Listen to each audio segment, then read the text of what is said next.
After analyzing telemetry and onboard data, we might have understood the cause of Charles Leclerc's poor performance at the Sakhir. Let's see what pulling is, the brake problem that affected the Monegasque's race in Bahrain. From the early stages of the Bahrain Grand Prix, it was evident that Charles Leclerc's car was not in optimal condition, with him struggling significantly behind the wheel. However, thanks to his driving skills, he managed to mitigate the encountered problem to some extent.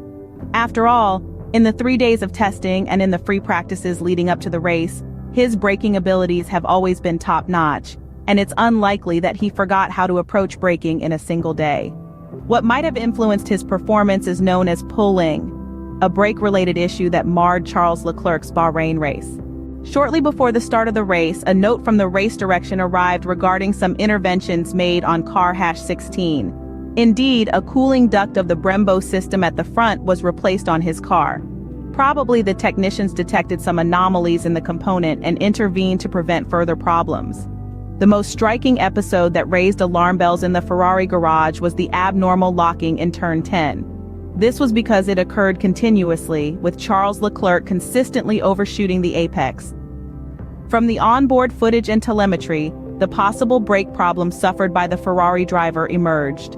The most plausible hypothesis, and perhaps the only one, is that of pulling, which involved the two front brakes.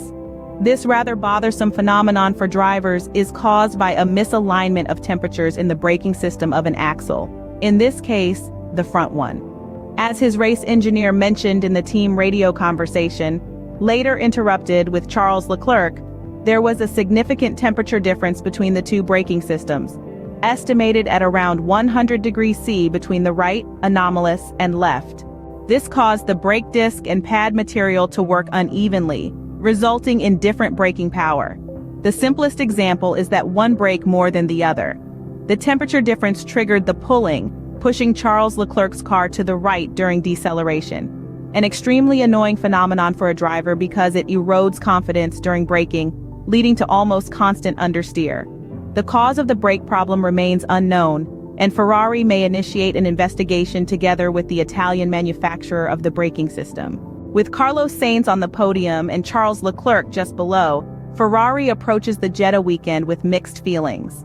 While the prancing horse can boast a third and fourth place on a track not entirely suited to it, on the other hand, the brake problems affecting both drivers raise some concerns. What is even more worrying is the absolute lack of warning signs from the brake problem. The issue is unprecedented, and now the Maranello team and Brembo, the Formula One supplier of braking systems, will investigate and work to mitigate the problem and prevent its recurrence. The problem, as mentioned, was unprecedented, and a valid question arises. Why didn't it emerge during the testing week before the race? Carlos Sainz had an explanation, pointing out that it's something a team can't discover in testing. In testing, you never spend 10 consecutive laps behind 4 cars receiving all the hot air from the 4 cars in front, always preventing the brakes from cooling down. Brake overheating strong vibrations therefore compromised a pace that Ferrari expected to be better. Now, the next challenge is Jeddah, to determine whether the brake issue was just an isolated incident on one of the most demanding circuits for brakes. Sakhir boasts a difficulty index of 4 on a scale of 1 to 5 for Brembo. It is a circuit with 4 hard category brake points and 3 medium category ones. Additionally, it requires 18% of the lap to be covered with the foot on the brake.